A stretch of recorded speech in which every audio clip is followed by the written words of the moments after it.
আমরা এই মুহূর্তে যাব ছাত্র শিক্ষক কেন্দ্র টিএসসিতে। সেখানে আছেন আমাদের সহকর্মী আরিফুর রহমান সবুজ। সবুজ, এখানে কি অবস্থা? ফল গণনার সবশেষ কি খবর? কেমন ভিড় আছে সেখানে প্রার্থী বা তার সমর্থকদের?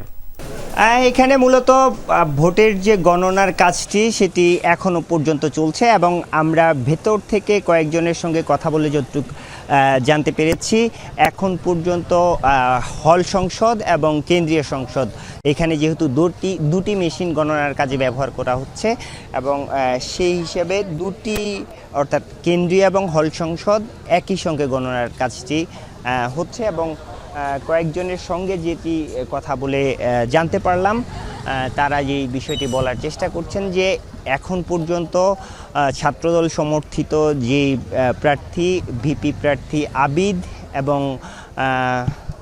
শিবির সমর্থিত যেই প্রার্থী আবু সাদিক কায়েম, দুইজনের ভোটের ব্যবধান একেবারেই কম।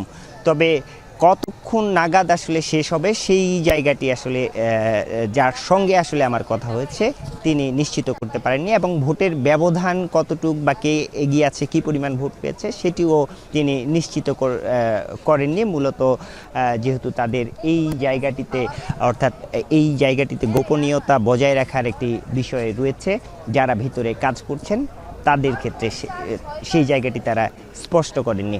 তবে আমরা যতটুকু জানতে পেরেছি, যেহেতু এখানে সবচেয়ে বেশি ভোটার টিএসসি কেন্দ্রটিতে এবং ভোট গণনাও শুরু হয়েছে বেশ খানিকটা পরে, অর্থাৎ 1.5 ঘন্টা পরে এই কেন্দ্রটিতে ভোট গণনা শুরু হয়েছে। সেই হিসাবে যেহেতু কাস্টিংও প্রায়